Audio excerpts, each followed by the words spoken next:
Please.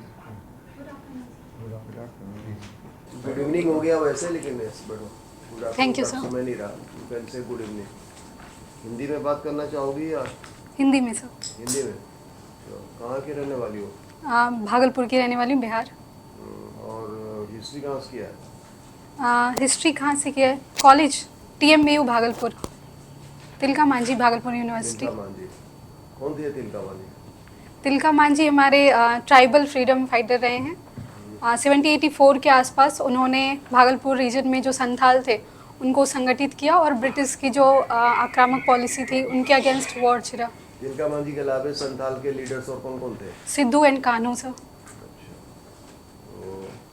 और उनके 2 भाई भी थे, 4। तो हिस्ट्री के स्टूडेंट भी हो तुम, तो उसका मतलब उनके क्या कम मतलब ग्रीवांसेस क्या थे संथालियों के, और ब्रिटिश सरकार ने क्या उसमें कदम उठाए उसके बाद?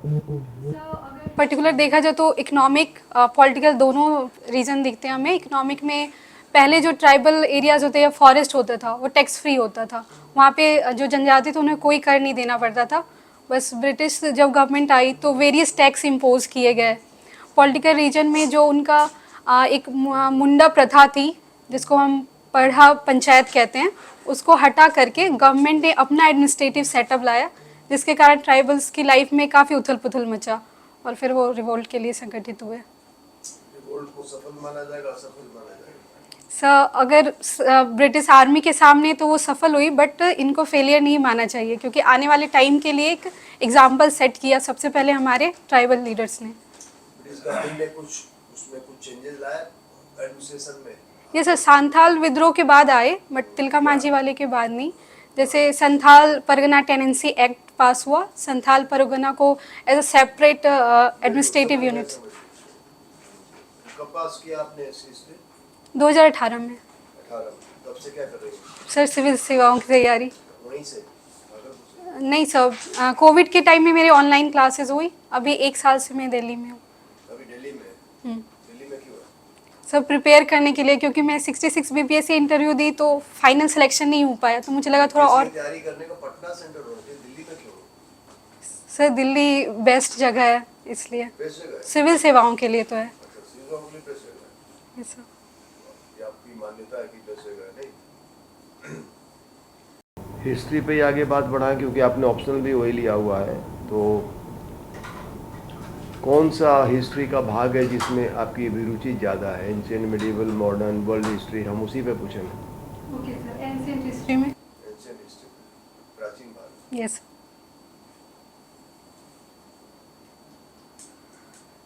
भारत का जो ज्योग्राफी है इंडिया का, उसका हमारे हिस्ट्री पे क्या प्रभाव पड़ा है?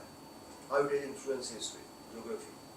ओके सर, तो ज्योग्राफी हमें लैंड जैसे फर्टाइल है नहीं, उस हिसाब से वहाँ पे हमारे सिविलाइजेशन आते हैं। जैसे इंडस वैली सिविलाइजेशन की बात करें तो वो ज्योग्राफिकल टर्म्स में अगर देखें तो वो जो हमारा सतलज सिंधु वाला जो पंचनद रीजन है वो काफ़ी फर्टाइल था, इसलिए हमें ज़्यादातर वहीं दिखते हैं। वहीं हमें साउथ इंडिया में उस टाइम उतने ज़्यादा क्लाइमेट नहीं थे, तो इसके कारण जो सेटलमेंट होते हैं वो ज्योग्राफी से डायरेक्टली रिलेटेड है। और उसी तरह जब हम मगध एम्पायर की बात करते हैं तो 16 महाजनपद में से मगध क्यों राइज किया, इसके पीछे भी एक ज्योग्राफिकल रीज़न है, क्योंकि मगध जो एरिया में था वहाँ फॉरेस्ट बहुत ज़्यादा थे। आयरन का रोल हुआ, उसके कारण जंगलों को साफ़ किया गया, एग्रीकल्चर लैंड बनाए गए, ये एक रीज़न है सर। इसी तरह वेरियस टाइम में ज्योग्राफी का रोल रहा है। इंडस का बहुत बड़ा फेमस साइट गुजरात में है, धोलावीरा। Yes sir. वहाँ की 2 या 3 फीचर्स को बताइए, जो स्पेशल फीचर्स थे धोलावीरा में, जो कि बाकी साइट्स में उतना नहीं मिलता, नहीं मिलता धोलावीरा। सर बाकी IVC साइट्स में 2 टाइप के नगर में है, जैसे दुर्ग और किला होता है, बट वहाँ 3 तरह के हमें मिले हुए हैं। सॉरी सर, दूसरा मैं अभी नहीं याद कर पा रही हूँ। वाटर कंजर्वेशन से रिलेटेड? ये सर वहाँ पे डैम वाटर कंजर्वेशन के लिए बहुत बड़े इंफ्रा बनाए गए हैं, और धौलावीरा यूनेस्को के साइट भी है IVC में। बाकी IVC साइट्स के बिल्डिंग्स किसी से बनते थे? ब्रिक्स से। धोलावीरा में किससे बना? ब्रिक ही है, कुछ और है? सॉरी सर, मैं कंफर्म नहीं हूँ। ओके सर, देख लो। पब्लिक फाइनेंस लोकवित्त इससे क्या समझती हैं आप? लोक वित्त सर जो टैक्सेस आते हैं, इनडायरेक्ट टैक्सेस या डायरेक्ट टैक्सेस, वो सारे लोक वित्त हो गए और जिन्हें हम पब्लिक अकाउंट्स में जमा करके रखते हैं। टैक्स के अलावा भी कुछ होता है? आ, टैक्स टैक्स ये सर फीस भी होता है, सरचार्ज भी होते हैं, सेस जो होते हैं वो सारे पब्लिक फंड्स में आई हैं। जो आपने बताया डायरेक्ट टैक्स और इनडायरेक्ट टैक्स, उसमें क्या अंतर है?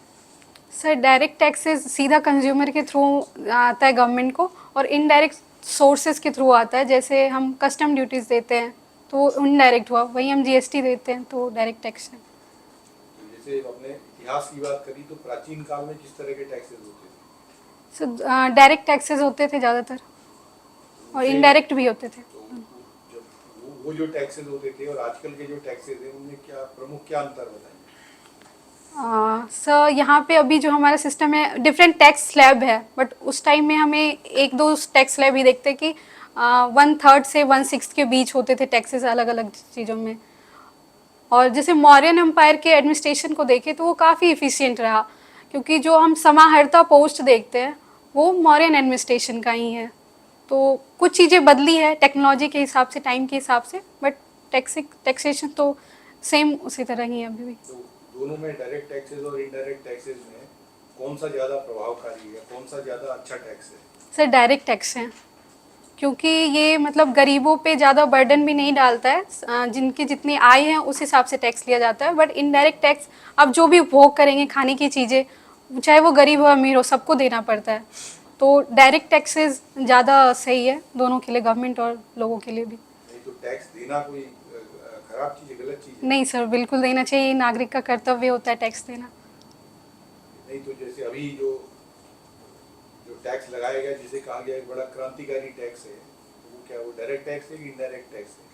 Sir 28% on the online gaming की आप बात करें? नहीं, जो जनरल कौन सा टैक्स लगाया गया जिसे कहा गया कि ये बड़ा क्रांतिकारी एक कदम है, जो रिफॉर्म किया गया टैक्स? जीएसटी को लेकर? हाँ, यस सर, तो वो इनडायरेक्ट टैक्स है हमारा जीएसटी। वो सबको देना पड़ रहा है? Yes sir.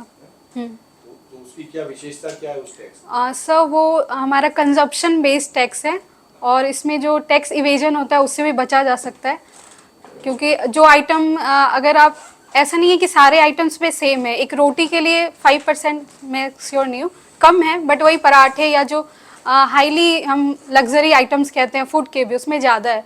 तो अगर गरीब जो खाते हैं उनको उस हिसाब से टैक्स देना होगा और अमीर को उस हिसाब से। तो एक बेटर टैक्सेशन सिस्टम है ये भी। तो उसको, उसके क्रियान्वयन में उसमें क्या खामियां हुई, क्या सोचा क्या गया था कि वो कैसा टैक्स होगा और वो किस रूप में उसे इम्प्लीमेंट किया गया? सॉरी सर, मैं अभी जानकारी है ज़्यादा नहीं सर। उसमें कितने रेट्स हैं? 5 रेट्स हैं। तो यही सोचा गया था शुरू में कि 5 नहीं रेट सर, वाला सोचा गया था 1 टैक्स और 1 रेट होगा पूरे ऑल इंडिया में। क्यों नहीं हो पाया? शायद प्रॉपर अभी उस पर काम करने की ज़रूरत है, बट टाइम आगे समय में हम ला सकते हैं सर। अच्छा, आखिर ये बताइए, जो केंद्र का जो बजट होता है और जो राज्य का बजट होता है, उनमें कोई संबंध होता है दोनों में? सर केंद्रीय बजट में जो मेजर पार्ट होता है वो स्टेट्स को देना पड़ता है शेयर, और स्टेट में वो अपने खुद के जो रिसोर्सेज है, जिसमें सेंटर का भी आता है स्कीम के थ्रू, उनको शामिल करके वो अपना बजट बनाते हैं। तो दोनों एक तरह से जुड़ा हुआ है। एक तरफ में वो हमारा एक्सपेंडिचर साइड में आता है सेंट्रल बजट में, और स्टेट्स के लिए वो हमारा रेवेन्यू की तरफ से कैपिटल रिसीट हो गया एक तरह से। चलिए, थैंक यू। आपको फिल्मों में रुचि है? यस सर, है। बॉलीवुड की पिक्चर देखती हैं, कहाँ की देखती हैं? बॉलीवुड के। एक मुझे, एक नहीं 3-4 मूवीज हो सकती हैं जो महिला प्रधान रही। यस सर, एक पिंक मूवी आई थी अमिताभ बच्चन और वो। बताएंगे उसके बारे में क्या था? सर वो एक्चुअली रेप को लेकर के मूवी थी, जिसका फेमस डायलॉग है नो मीन्स नो।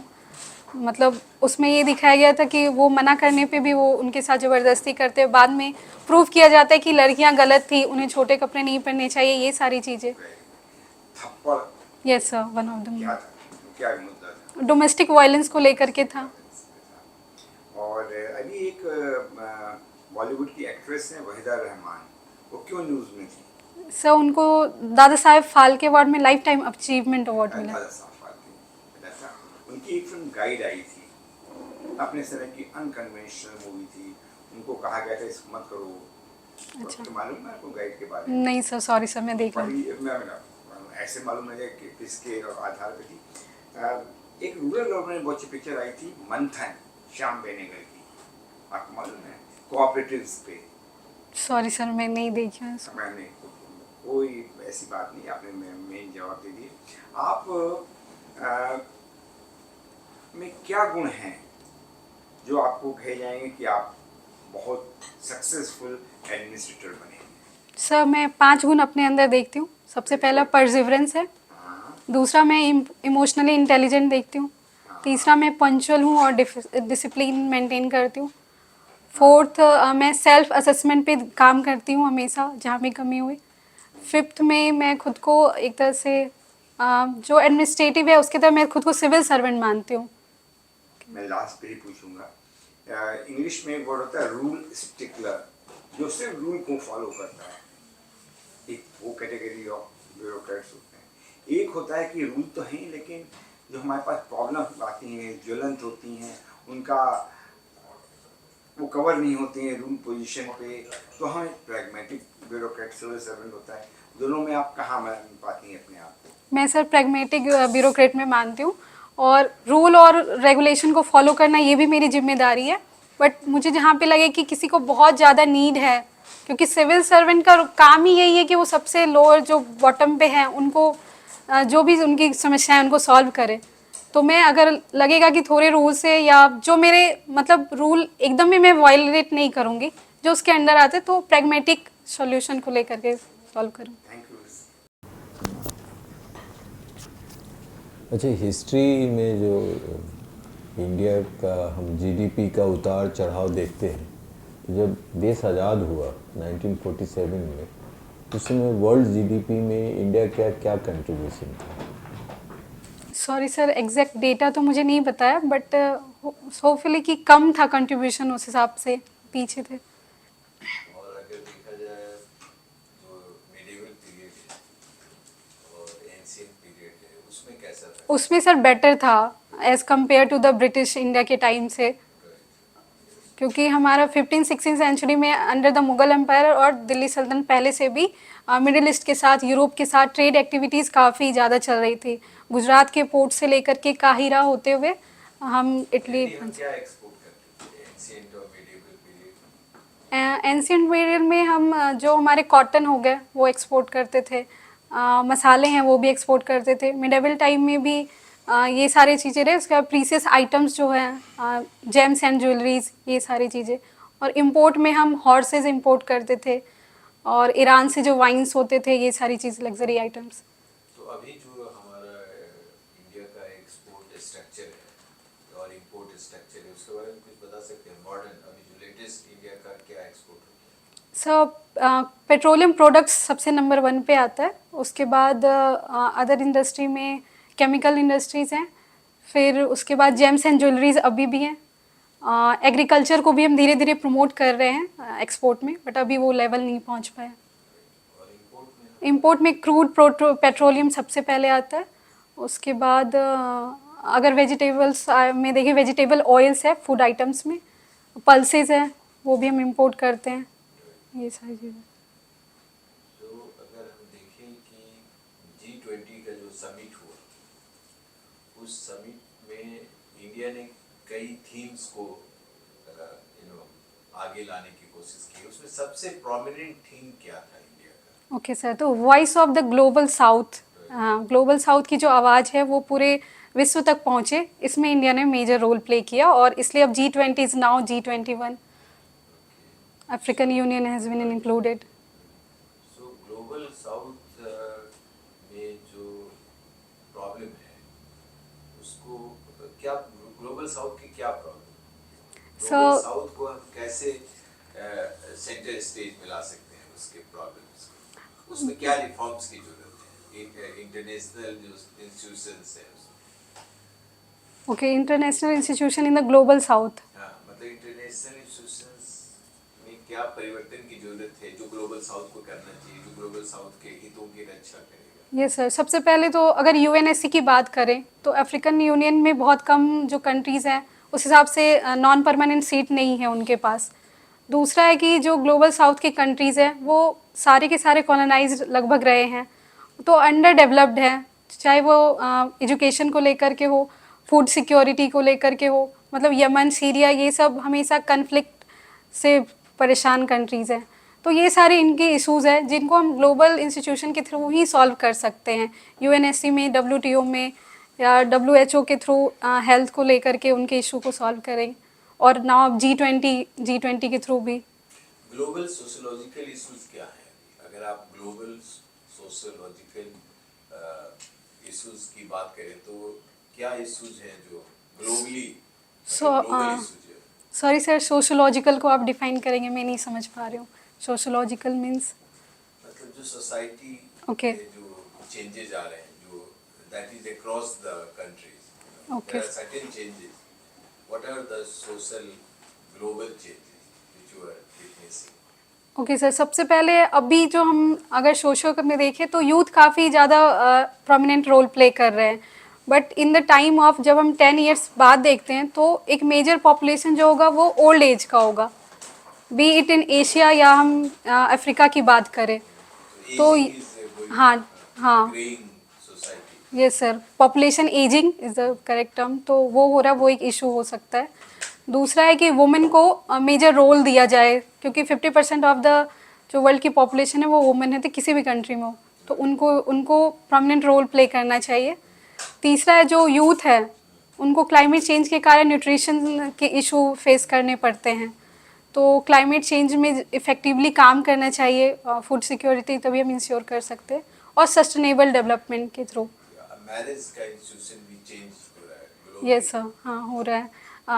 मैरिज पहले की तरह पारिवारिक संस्था नहीं हो गई है, एक इंडिविजुअल मैटर हो गया, कॉन्ट्रैक्ट बेस्ड टाइप की चीज़ें देखने को मिलती है। न्यूक्लियर सोसाइटी वाला कंसेप्ट आ चुका है। ट्रांस नेशनलिटी भी हो रही है, यू नो, लोग कई कंट्री के मेंबर बन रहे हैं, यू नो। यस, ठीक है, थैंक यू। हॉबी आपने बता दिया था अपना? हॉबी मेरी है डायरी राइटिंग, ऑडियो बुक सुनना और singing. Audio books, book in the form of listening, आप सुन सकते हैं। उसमें क्या होता है? सारी बुक का जो समरी होती है और कुछ बुक्स के पूरे दोनों होते हैं सर। जैसे कौन सा बुक तुमने अभी सुना हाल में? मैंने एस जयशंकर की द इंडियाज़ वे सुनी। इसके अलावा मैंने काफ़ी टाइम बाद गोदान पढ़ी है, मैं पहले नहीं पढ़ी थी इसके लिए। और हिंदी में रहता है सर? हिंदी इंग्लिश दोनों में रहते हैं सर। बहुत सारे ऐप्स हैं जिनके थ्रू आप सुन सकते हैं ऑडियो बुक्स। किताब क्यों नहीं पढ़ती हो जो ऑडियो में सुनती हो? सर किताब ऑब्वियस सिविल सर्विसेज में ज़्यादा पढ़ने होते हैं, और ऑडियो बुक्स हम फ्री टाइम में भी पढ़ सकते हैं, जैसे कुकिंग करते हुए आप सुन रहे हैं या ट्रैवल करते हुए सुन रहे हैं, तो इसलिए। सिविल सर्विस में किताब ज़्यादा पढ़ने पड़ते हैं? नहीं सर, ज़्यादा नहीं पढ़ने पड़ते, तुमने तो कहा नहीं, किताब पढ़ने तो पढ़ते ही हैं सर, बट वो पढ़ना ही है, वो जो सुन रहे हो तो वो भी ट्रू। ठीक है। Another mechanism, another way of ठीक। Thank you.